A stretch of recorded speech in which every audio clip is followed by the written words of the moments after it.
Estás escuchando Milenio 3, por Ayuka Nanika. El 26 de noviembre de 1922, Howard Carter encontró el muro exterior de la primera cámara de la tumba de Tutankamón. ¿Puedes ver algo? Este fue el momento que él había soñado toda su vida. Carter.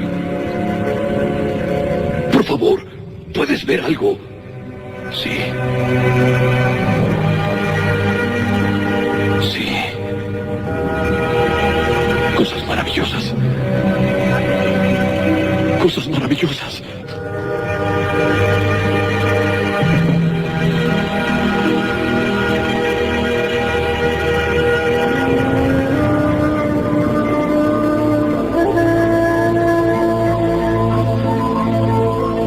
Buenas noches, 10:31.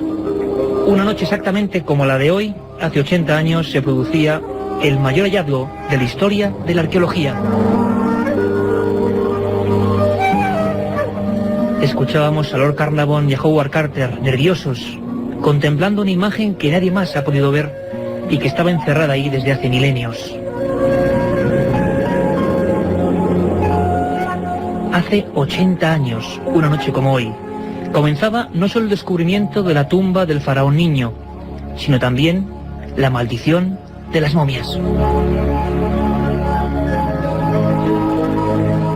Una tumba concreta en el corazón del Valle de los Reyes, la KV62, intacta, y en ella un sarcófago de oro de 1.250 kilos. Os habla Iker Jiménez en compañía de todo un equipo que hace posible Milenio 3, Katia Rocha, Carlos Barroso, Carmen Porter. Primero, ante todo, gracias por vuestra confianza, esas más de 700.000 personas que a estas horas y también en madrugada en común escuchan Milenio 3 cada semana. Simplemente un detalle y unos números sobrecogedores, nunca mejor dicho, que solo nos imponen una norma: hacerlo cada vez mejor y con más esfuerzo. Era el mes de noviembre y unos soñadores encontraban el culmen a años de sacrificio. Hay una noticia que me gustaría daros a todos. La tengo entre las manos. Durante este año, en otro lugar muy distinto del Valle de los Reyes, el Museo Egipcio de Turín, han ocurrido extraños desmayos, podríamos decirlo así. 26 personas según la Fiscalía de Turín, al frente de ella el fiscal Rafael Guarinello, han asegurado sentirse fatal, perder la visión, náuseas, vómitos en la sala subterránea de las momias. Ha ocurrido en este año en el que se cumplen 80 del descubrimiento de la tumba de Tutankamón, la que empezó a generar una auténtica hilera de misteriosas muertes. Y hay un detalle que a toda la audiencia y a nuestro gran técnico Antonio Bravo le gustará mucho. 26 personas han enfermado sin que se sepan las causas, muchas de ellas niños, profesores incluso de colegios, en el Museo de Turín.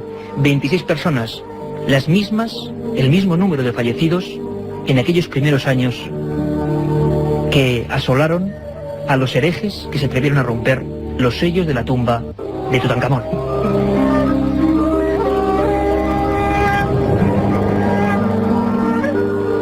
Una efeméride muy especial para todos los que hacemos Milenio 3 y para todos los que hemos visitado, por ejemplo, ese museo, el Museo Egipcio de Turín, y sobre todo para los que hemos puesto el pie en las calientes arenas del Valle de los Reyes. Esperamos en alguna ocasión transmitir desde allí, sería un auténtico sueño.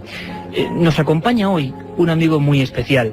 Nacho Ares, director de la revista de Arqueología, está aquí en penumbra en el Estudio 1 y yo creo que tan sobrecogido como gran parte de la audiencia escuchando ese momento histórico, ¿verdad, Nacho? Ese momento en que dos personas rompen unas piedras y se encuentran con ¿qué? Muy buenas noches, Iker. Y lo primero, enhorabuena por la cantidad de miles de personas que te siguen todas las noches de domingo. Pues efectivamente cumplimos 80 años de uno de los descubrimientos arqueológicos más importantes, aunque yo me atrevería a decir el más importante de todos, que no ha conseguido ser superado en absoluto por ningún otro. Hay que empezar un poco los sentimientos de esas dos personas, Lord Carnarvon y Howard Carter, cuando el 4 de noviembre de 1922 en primer lugar aparecieron los peldaños y luego a finales de mes cuando llegaron llegaron a la propia entrada de la antecámara y a través de un pequeño orificio introdujeron una vela. Fue Howard Carter el encargado de hacer esta tarea y descubrió lo que él definió como una especie de velo de oro. Únicamente veía el fulgor del oro por todas las partes, no son prácticamente sus palabras. Tremendo, el destello del oro encerrado ahí 3000 años. Se encontró una imagen que probablemente ningún otro mortal ha podido ver, que es una tumba intacta, ¿no, Nacho?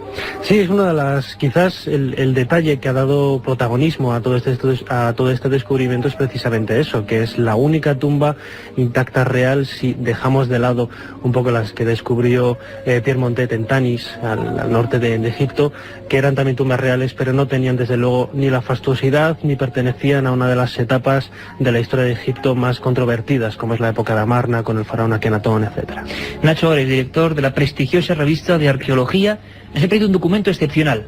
Vamos a escuchar breves segundos porque es una grabación muy vieja, muy antigua, pero en un día como hoy, en una noche como hoy, merece la pena este pequeño homenaje. Es la voz del descubridor de aquella historia, Howard Carter. Esta es su voz.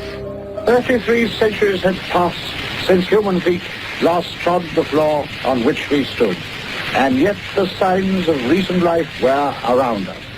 Nacho Ores, ¿qué nos decía? Que era un momento histórico, era un momento en que él se dirigía, creo que a la BBC, y hablaba de lo que tenía a sus pies, ¿no? Es la única grabación que se conserva de Howard Carter, realizada poquitos años de su muerte, en 1939. Como bien dices, fue realizada por la BBC y cuenta un poco esa visión tan espectacular que él tuvo a caballo entre los años 1922 y 1923. Habla de los siglos que han pasado desde que el ojo humano volviera a ver por segunda vez todos los tesoros del faraón niño y la impresión que tuvieron, sobre todo cuando llegaron a lo que es la cámara mortuoria propiamente dicha de Tutankamón, y en una de las capillas que rodeaban al sarcófago encontraron los sellos intactos y que ya fue quizás el hecho que les convenció de que efectivamente era un sitio totalmente virgen que no había pisado absolutamente nadie desde hace más de 3000 años. Perseguían, Nacho, la tumba de este faraón niño muerto con 18 años. Ahora hablaremos de su extraña muerte. Hace tan solo una semana los teletipos de medio mundo hablaban del último estudio del FBI en el que se suponía que Tutankamón había muerto asesinado, pero Tutankamón era hijo de alguien muy especial, de Amenofis IV de Akenatón, de una persona hereje, cuya imagen se talló y se destruyó de nuevo en todo Egipto. Fue un hombre que cambió demasiadas cosas, era un hijo de un auténtico hereje, y buscaban esa tumba con auténtico ahínco. Hay que comprender el sueño que ellos tenían, estaban convencidos de que lo iban a encontrar. ¿Cuál sería, si podemos hacer una fotografía, sé que es muy difícil, Nacho, cuando esa vela entra en ese pasadizo, en esa tumba KV62 del Valle de los Reyes, en Luxor, y se encuentran? ¿Qué se encuentran, Nacho? ¿Cuál sería, digamos, si tuviéramos ahí una cámara, aunque ellos hicieron luego fotografías, aquellos destellos, aquellas figuras, qué había, qué elementos había? Pues en primer lugar, como he comentado antes, lo que más le llamó a Howard Carter fue el brillo del oro. Todos los objetos que había en esa antecámara, que era la primera habitación a la que se tenía acceso una vez cruzado el pasillo, pues estaban prácticamente todos, eran de madera cubierta de oro. Luego las piezas propiamente de oro macizo no llegarían hasta lo que sería la cámara sepulcral. Pero una de las cosas que más llamaron la atención a Howard Carter, el arqueólogo, fue que por primera vez se tenía constancia arqueológica, constancia física de muebles, de objetos, de figuras. Exacto. Que únicamente los egiptólogos conocían a través de pinturas, de relieves en templos y en tumbas, y realmente fue una de las cosas que más le impresionó a Howard Carter, ¿no? Poder conseguir reposacabezas, poder conseguir incluso el maniquí de Tutankamón con el que se probaba los vestidos del pequeño faraón, un montón de detalles mínimos que acercaban de alguna manera la humanidad de esas personas, de esos reyes, de el vivir cotidiano. Y sobre todo, Nacho, te voy a preguntar porque había dos pequeños sarcófagos que esto, cuando nos hemos estado todo el equipo documentando, a mí me ha dejado helado. Junto a Tutankamón había dos pequeños sarcófagos que estoy seguro que la mayoría de la gente desconoce por completo su existencia, con dos niños que no llegaron a nacer y que tenían ya sus máscaras mortuorias. Sí, esto apareció en la llamada Cámara del Tesoro, y ahí efectivamente fueron descubiertos dos pequeños sarcófagos que contenían unos fetos que cuando fueron analizados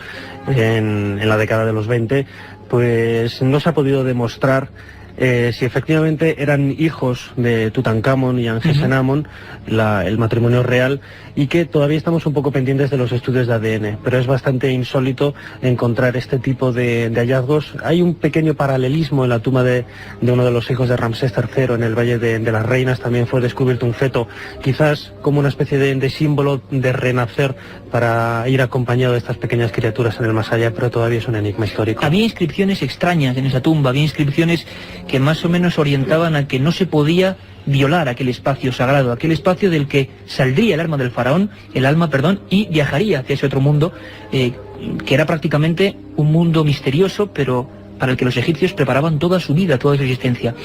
Esas inscripciones misteriosas de "no se turbe la paz de los muertos" ha provocado un montón de historias, entre ellas una leyenda increíble y ratificada con datos y partes de defunción. Una leyenda que incluso las películas más antiguas se hicieron eco de ella. Empezaron un rosario de muertes, del que ahora vamos a hablar, un rosario de muertes increíbles. Tan es así que el gran Boris Karloff protagonizó una película llamada La momia, año 1941, y en ella, casi asombrados por la cantidad de óbitos, de muertes, de fallecimientos extraños de todas aquellas personas que abrieron aquella tumba, exponía así algunas de sus conclusiones en pleno filme.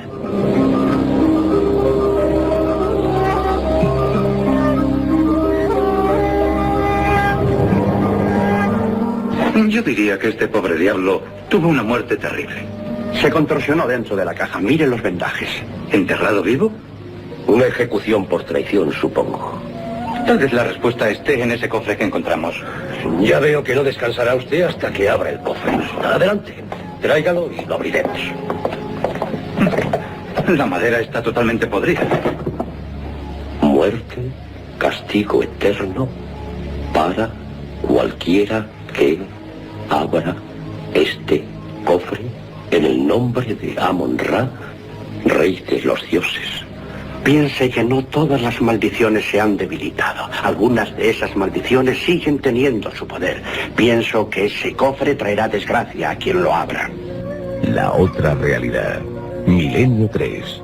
En la cadena SER. Una circunferencia de 1 metro. Me llegó a cegar los ojos y quedé casi inconsciente. Sobre el fenómeno ovni no existe término medio, o crees o no crees. En ambos casos el libro Encuentros de Iker Jiménez resulta apasionante. Encuentros, la obra más completa sobre ovnis en España, desvela más de 300 casos y casi 400 fotografías. Y además incluye un CD con 80 minutos de reveladores testimonios. Encuentros de Iker Jiménez, publicado por editorial EDAF. La otra realidad. Milenio 3. En la cadena SER.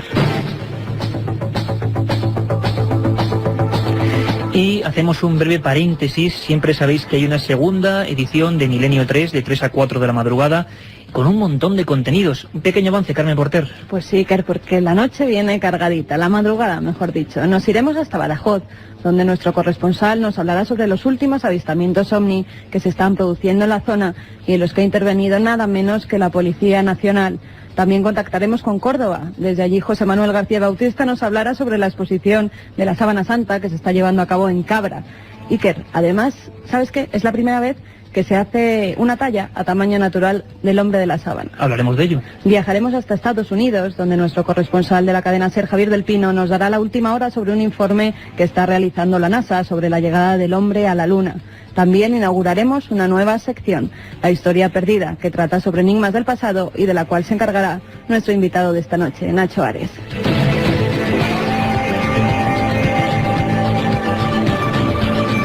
Un viaje en busca del misterio.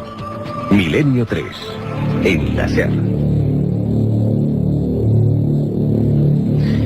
Esta madrugada de 3 a 4, una nueva cita y se me olvida siempre, milenio3@cadenaser.com, milenio3@cadenaser.com, con todos vuestros mails, peticiones, sugerencias que serán leídas, por supuesto, tenidas en cuenta en la madrugada. Hablábamos con Boris Karloff, esa película, año 32, me corregía Nacho, micrófono cerrado, año 32, pues prácticamente 10 años después de que se descubra la tumba del faraón niño. Hablábamos de una serie de muertes. Yo me quedo... siempre digo impresionado, sobrecogido, son términos que aquí en Milenio 3 son habituales, ¿no? Me vas a permitir, Nacho, que dé una pequeña lista y, por favor, abran bien los oídos. El propio Lord Carnarvon el hombre que patrocinaba, digámoslo así, a Howard Carter, el que ponía el dinero para descubrir esa tumba. A las pocas semanas de descubrirse el sarcófago impresionante, ese chacal que estaba encima de otros objetos, aquellos fetos momificados, aquella tumba que parecía un poco improvisada, como si ese faraón hubiera muerto antes de tiempo, pues como digo, semanas después fallece. Tenía 57 años, era el 5 de abril. 130 días después de abrirse la tumba, un mosquito, un diabólico mosquito, le pica en Asuán y fallece con unas fiebres altísimas. Cuentan los cronistas de la época, incluso los periódicos, que en todo el Cairo se apagó la luz. En aquellas mismas fechas, viendo las catástrofes que se sucedían, la periodista italiana Maria Corelli había escrito en un titular en el Corriere della Sera algo así: sobre los intrusos en una tumba sellada cae el castigo más horrible. Cuentan que una de las personas que estaban dentro de la tumba el primer día de buscar inscripciones, de buscar elementos, fue Alan Gardiner, y que en algunos jeroglíficos tachados había uno de ellos, no se hizo muy público, que decía: la muerte golpeará a aquel que turbe el reposo del faraón. Y comenzaron, bueno, la lista que hemos dicho de óbitos que congregan hoy lo que es el cuerpo de la maldición de Tutankamón.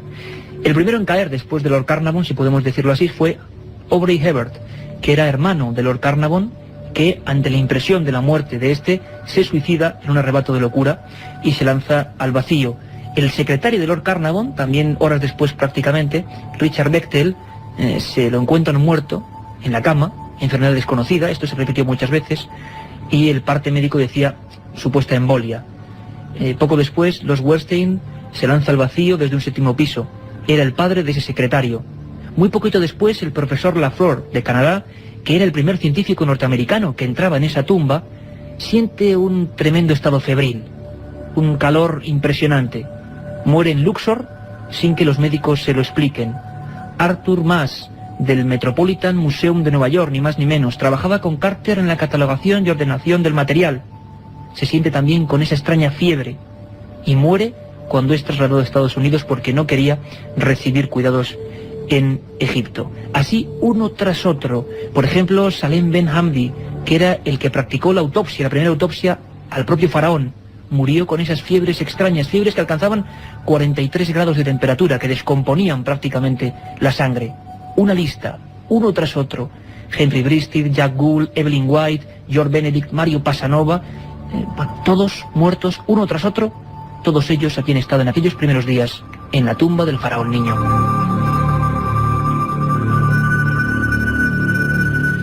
Nacho, esto es una auténtica leyenda negra de la egiptología. ¿Tenemos elementos para pensar que hay algo de verdad, de maldición, en la gente que estuvo en aquellos primeros días? Hombre, hay que reconocer que también luego en los medios de comunicación salieron listas excesivamente alargadas de gente que en un principio no había tenido un contacto directo con la tumba, ni mucho menos había trabajado directamente. Pero sí que es cierto que por lo menos 13 de las casi 20 personas que asistieron a la apertura oficial de la cámara sepulcral de Tutankamón en febrero de 1923 fallecieron en circunstancias extrañas, ¿no? Entre ellos Lord Carnarvon, como acababas de comentar.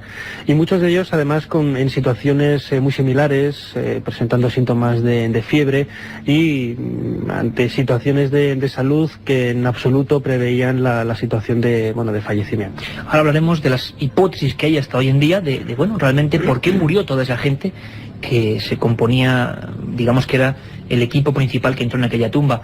Antes de todo eso me gustaría darles una cita importante. Saben que aquí siempre apoyamos los libros. Tutankamón, el último hijo del sol, a punto de salir del horno de la imprenta, Editorial Oberón, y por supuesto nuestro amigo Nacho Ares, donde nos cuenta todos estos misterios. Nos gustaría saber qué piensa Francisco Martín Valentín, que es director del Instituto de Estudios del Antiguo Egipto, y nos hablaba, vamos a escuchar, Nacho, atentamente, algo sobre esta maldición, lo que piensan los verdaderos egiptólogos sobre esta maldición. El tema de la maldición de las tumbas tiene su fundamento y su origen desde luego en que se han encontrado textos en tumbas. Desde el Imperio Antiguo en adelante hay textos execratorios para los posibles violadores.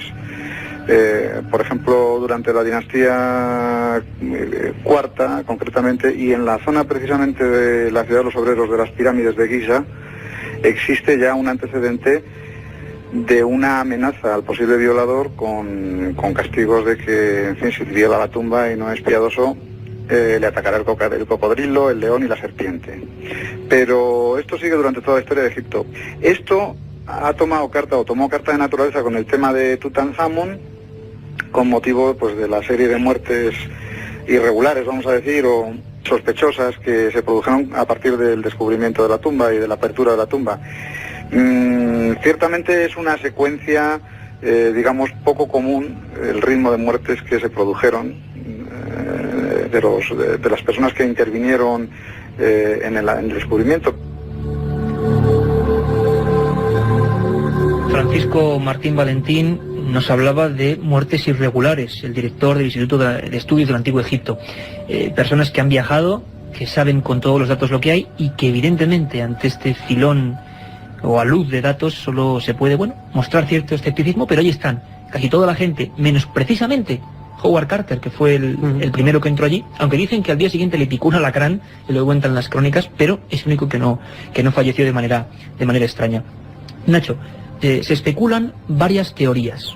Hay 4 teorías de científicas que han intentado explicar, que la leyenda no existe. Evidentemente la ciencia no puede admitir esto. Y se han puesto a trabajar. Hablan de un tipo de hongo, Aspergillus niger, hablan de veneno en los propios vendajes de las momias, hablan de radiaciones y hablan de guano de murciélago. Explícanos tú un poco esto, que seguro que lo vamos a comprender mucho mejor. Hombre, de las 4 hipótesis que has presentado, la del veneno, la histoplasmosis, que es la que provoca el guano de murciélago, el Aspergillus y la radioactividad, yo creo que con la que se quedan los investigadores actuales es la del Aspergillus, ¿no? La existencia de un microorganismo, un hongo, que es capaz de permanecer latente en elementos orgánicos durante miles de años y reactivarse automáticamente con miles de años vivo, efectivamente, y reactivarse automáticamente con la entrada de oxígeno nuevo. Además es una cosa que tienen perfectamente estudiado los egiptólogos, y además yo siempre he dicho que cuando la ciencia, la egiptología, estudia las causas de las muertes relacionadas con la tumba de Tutankamón, lo único que hacen es reconocer la existencia, entre comillas, de una maldición. Claro. Por lo menos reconoce la existencia de esas muertes, como decía antes, ¿no? Y el Aspergillus, que además está demostrado científicamente que ha sido una enfermedad que ha afectado a otros investigadores, a otros arqueólogos que han trabajado sobre todo con papiros, con maderas, o sea, todo lo que sean elementos orgánicos que con el paso del tiempo, al pudrirse, pues generan este tipo de Aspergillus, hongos que afectan sobre todo a las vías respiratorias y que no existe en la actualidad ningún medicamento que pueda contrarrestar los efectos de este hongo, pues acaban con la vida de las personas. Por ejemplo, Lord Carnarvon, que tenía afecciones respiratorias, Arthur Femeis también, que falleció relacionado con la tumba de Tutankamón. Estas personas tenían problemas precisamente, como digo, en las vías respiratorias, y es muy posible que el Aspergillus lo que hiciera fue acelerar esos procesos degenerativos. Una noche como hoy, hace 80 años, también hablaban, Nacho, de algún embadurne especial de las momias, que era lo que la Fiscalía de Turín investigaba este año, de a ver si todavía, digamos, el remanente en esas momias, porque solo era en la sala subterránea de las momias del Museo Egipcio de Turín donde se producían estos desmayos, vaídos, vómitos. Dicen que en la tumba de Tutankamón había una frase sobre la tumba que decía: «Oh Madre de la Noche, extiende sobre nosotros tus alas eternas». Y cuentan también que Lord Carnarvon, cuando fallecía, justo cuando se iba del Cairo toda la luz, a las 1:50 horas del 5 de abril del año 23, 130 días, como hemos dicho antes, después de abrirse la tumba, en estado febril evidentemente, decía: «He escuchado su llamada y le sigo». Otra de las hipótesis que tú además tratas en tu libro, Nacho, en Tutankamón, el último hijo del sol, es cómo murió este faraón. Muchos piensan que precisamente la maldición ataca a los profanadores de tumbas porque también había cierta maldición. Lo hemos dicho, hijo de un hereje, en ese muchacho, muerto a los 18 años. Los teletipos, hablábamos del FBI, finalizaban una investigación en la que se suponía que no había sido una muerte natural, aparentemente. Y aquella tumba, que ahora tú nos explicarás, improvisada, no realizada con todo el primor de una persona que, de avanzada edad, y que le preparaban todo con perfección. No, era algo improvisado, algo había pasado con ese muchacho. Vamos a preguntar de nuevo a Francisco Martín Valentín, director del Instituto de Estudios del Antiguo Egipto, ¿qué opina él de cómo murió Tutankamón, algo que está de plena actualidad. Y luego nos cuentas tu opinión, Nacho. A la vista del último examen que se hizo de la momia de Tutankamón por el doctor Harris, creo recordar, pues fue él quien llamó la atención sobre el hecho de una extraña señal que tenía en el occipucio del cráneo. Y a partir de ahí se especuló, viendo las radiografías y haciendo análisis con anatomopatólogos y forenses, para ver qué había pasado en esa cabeza, ¿no? En el cráneo de Tutankamón. Y parece que los expertos dicen que pudiera haber habido un golpe en la base del cráneo, en el occipucio, que dentro del interior del cerebro se produjo o se pudo haber producido una acumulación de sangre que finalmente acabó presionando el cerebro y que finalmente pudo producir la muerte. Yo, sin embargo, sí me inclinaría a lo que nos puede decir la historia, y lo que nos dice, parece que nos dice la historia, el contexto del mundo de Tutankamón, es que hubo una serie de personajes que actuaron alrededor del rey niño o del rey joven por intereses, pero que finalmente no les interesaba que pudiera seguir reinando porque era una salida de compromiso. Una especie de conspiración muy desconocida para la ciencia, porque no se acaban de poner de acuerdo sobre cómo acabó sus días ese faraón niño que fue casado con 12 años y que murió pues con 18, que según la tumba y la autopsia medía unos 64 metros y estaba bastante deforme porque se habían pasado, podemos decirlo así, con los ungüentos funerarios. Nacho, ¿tú qué teoría tienes hoy en día? ¿Este niño, hombre, faraón, rey de los egipcios, cómo terminó sus días? Quizás el fundamento de la maldición para muchos. Es muy difícil saberlo. Efectivamente, como comentaba Francisco Martín Valentín, existen una serie de indicios que han sido estudiados por médicos en donde se puede intuir más o menos que hubo una serie de circunstancias extrañas que rodearon a los últimos días de la muerte de Tutankamón, ¿no? Por ejemplo, también si estudiamos detenidamente algunos de los objetos, algunas de las representaciones de este rey aparecidas en la tumba, pues podemos ver que, por ejemplo, aparece tirando con arco sentado en una silla, ¿no? Algo totalmente insólito para cualquier arquero. Eso significa ya que tenía problemas para andar. Aparecieron también en la tumba infinidad de bastones, todos ellos con desgaste en la parte inferior, o sea que habían sido utilizados por el propio rey. Y quizás la aparición en el occipucio de esta acumulación de sangre quizás sea una de las razones, ¿no? Pero también es muy difícil decirlo porque hay que pensar que cuando fue descubierta la momia, como bien comentabas antes, estaba totalmente exagerado el embadurne de ungüentos utilizados para la momificación, y el propio Howard Carter y el equipo de arqueólogos tuvieron muchísimas dificultades para extraer la momia, ¿no?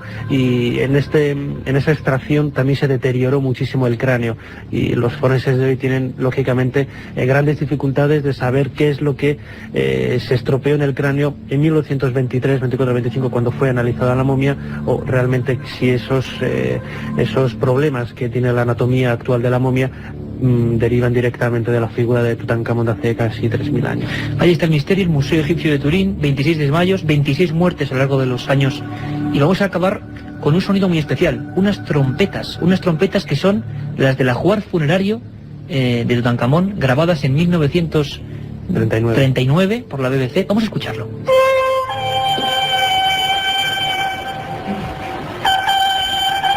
Pues estas trompetas que todavía suenan y mantienen el tipo, ¿verdad, Nacho?, tienen también una leyenda. Sí, porque se dice que incluso la persona que interpretó la música en el Museo del Cairo, que es donde está grabada la música, pues falleció al poco tiempo de tocar estas trompetas de plata, ¿no? Pero eso sí que está demostrado que es parte de la leyenda negra que cubre a la maldición de Tutankamón. Muy interesante esa palabra, la leyenda negra. La directora del Museo de Turín, la directora del Museo Egipcio de Turín, Ana María Donadoni, decía que por favor, con estos desmayos, 26, el mismo número de muertos, no alimentemos la leyenda negra. Nosotros aquí simplemente hemos contado las cosas. milenio3@cadenaser.com, un buzón para todas vuestras sugerencias. Nos vemos dentro de 4 horas con nuestro programa especial. Muchas gracias.